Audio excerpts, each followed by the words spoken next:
parlez souvent du travail avec le double pour arranger son futur. Alors ma question, que m'ont posé d'ailleurs certains à qui j'ai parlé de vos travaux, c'est comment devenir maître de son futur en l'arrangeant sans avoir de responsabilité vis-à-vis des autres et de l'humanité en général. Et est-ce qu'on n'est pas là un petit peu dans le concept inconscient collectif de Jung? C'est plus que ça. C'est la responsabilité. Ouais. Chacune de nos pensées fabrique le potentiel correspondant. N'importe qui peut utiliser ce potentiel pour vivre. Donc je deviens responsable par mes pensées de la vie de ceux qui utilisent mon potentiel. C'est terriblement grave. Alors heureusement, je peux arranger les conséquences de ma pensée avant que quelqu'un puisse utiliser ce potentiel. Et si on ne connaît pas cette loi-là, finalement la vie ne sert à rien. Il faut pouvoir arranger le potentiel que l'on dérange en utilisant son double et en connaissant la façon dont ça marche, le mode d'emploi. La science officielle a longtemps refusé le corps énergétique par rapport au corps physique. Quelles sont les expériences médicales ou militaires qui auraient pu ou auraient dû signaler cette dualité? Oh, c'est vieux, ça date des années 40. C'est les expériences avec les pilotes américains, avec les nouveaux avions qui procuraient le voile noir, c'est-à-dire le pilote perdait conscience. Alors évidemment, il n'est pas question de perdre conscience quand on est aux commandes d'un avion, donc les Américains ont inventé les centrifugeuses pour pilotes. Alors on faisait tourner les pilotes à toute vitesse dans une centrifugeuse, on freinait brutalement pour voir qu'est-ce que c'était que ce voile noir. Et il y en avait qui avaient conscience de quitter leur corps, de traverser les murs, d'entendre des conversations, même étrangères. Ils revenaient dans leur corps et ils avaient la mémoire de cela. Enfin certains. Alors évidemment on s'est dit mais qu'est-ce que c'est que cette histoire? Et alors ça a fait penser aux scientifiques militaires que si vous aviez un corps énergétique capable de dédoubler le corps physique et qui pourrait aller avec des vitesses supérieures à la vitesse de la lumière, on retombait avec le paradoxe des jumeaux de Langevin qui faisait que si on va avec une vitesse sensationnelle, on change de temps. Proche de la lumière. Oui, proche de la lumière. Maintenant, moi je vais beaucoup plus loin parce que je dis que non seulement proche de la lumière, mais au-delà de la vitesse de la lumière. La vitesse limite du dédoublement est de 857 milliards de kilomètres par seconde. Vous vous rendez compte qu'on est loin de la vitesse de la lumière. Et votre corps énergétique est capable d'aller à ces vitesses-là et de changer le temps d'une façon sensationnelle. Oui. Vous dites qu'en fin de cycle astrophysique, 25 000 ans, l'humanité dispose d'un capital prodigieux et accéléré, usant d'intuition et de prémonition. Ma question c'est, sommes-nous, avec cette approche, dans un discours métaphysique proche des prophéties bibliques et ou évangéliques? Le mot prophétie, c'est simplement d'être capable de voir le futur dont on le dispose pour l'accepter, le changer, le modifier ou le laisser tel quel. On est créateur de son futur. Donc une prophétie, c'est voir le danger à venir pour l'écarter. Donc un bon prophète, c'est quelqu'un qui voit des dangers à venir qu'il va supprimer pour ne pas les vivre. Donc un beau prophète est quelqu'un qui voit des futurs qui n'arriveront jamais. Alors, est-ce qu'on pourrait imaginer un futur où science et métaphysique, spiritualité pourraient se rejoindre? Et si c'était le cas, quel serait le processus pour que cela se rejoigne? En fait, la science, on a l'impression qu'elle est extérieure à nous. Nous sommes la science. La science doit être utilisée par le scientifique que nous sommes. La science est à notre service. On a essayé de nous faire croire dans notre société que les techniques scientifiques permettaient de mieux vivre. Les techniques scientifiques font penser que l'homme est incapable d'utiliser, comme ça, naturellement, sans avoir la moindre approche par l'éducation ou autre, d'une science qui est en lui. Vous regardez une chose, l'instinct. Vous prenez un animal, il a l'instinct. Il ne le modifie pas. Vous jetez un chat à l'eau, il nage. Vous prenez un enfant... Le bébé, il tète. Le bébé tète, oui. Mais après, il réfléchit. Vous jetez un bébé à l'eau, il nage pas. Il nage, si, dans le premier temps. Vous jetez un adulte à l'eau, il coule.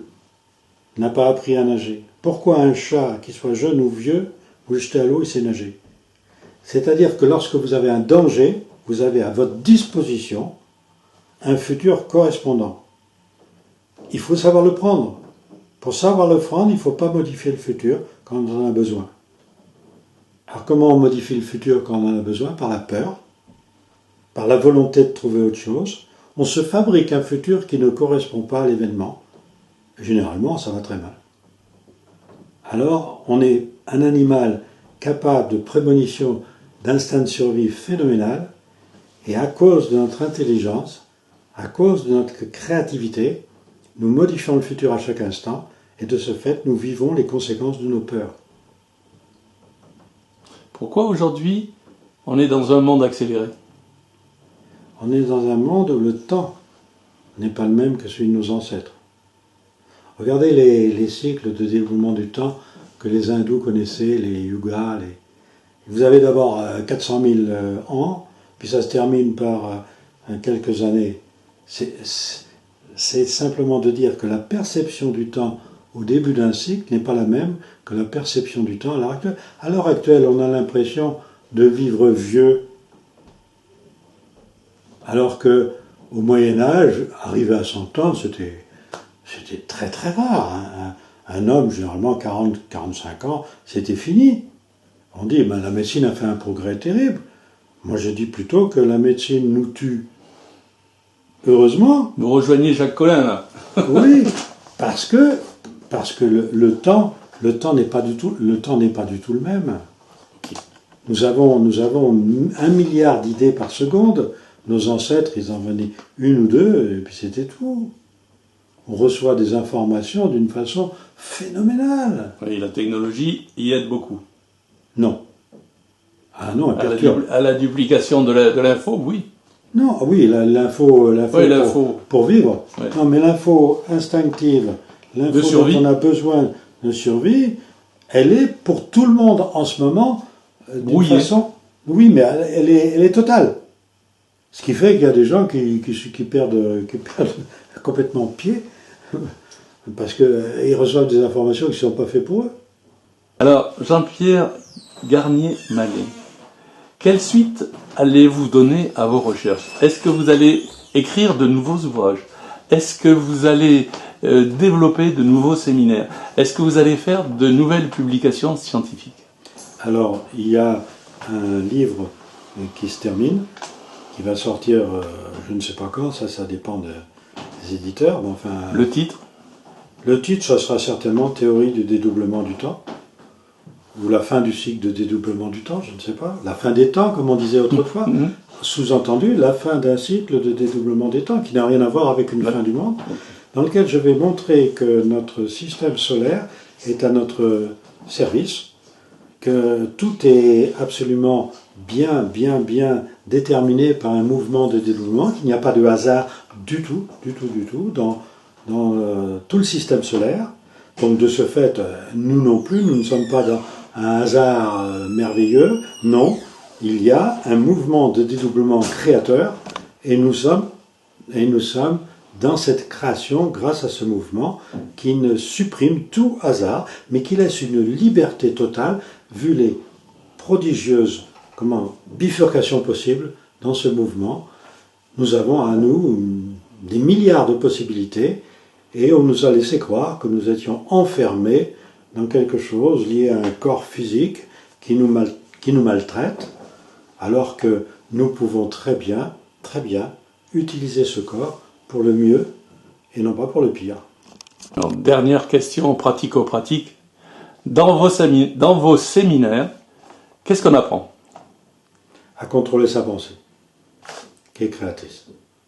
Quand je pense quoi que ce soit, je fabrique le futur correspondant que n'importe qui peut utiliser. Donc si je fabrique par ma pensée quelque chose de très désagréable, quelqu'un va vivre de façon très désagréable. Je m'interdis ça.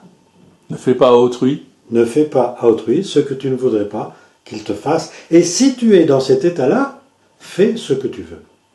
qui a été complètement inversée dans notre société actuelle par ne fais pas à autrui ce que tu ne voudrais pas qu'il te fasse, et si tu es dans cet état-là, pense ce que tu veux. Alors c'est la pensée qui est créatrice, pas l'acte. L'acte n'est que la conséquence de la pensée. Eh bien, merci beaucoup. De rien, c'est moi qui vous remercie. Ok. Alors.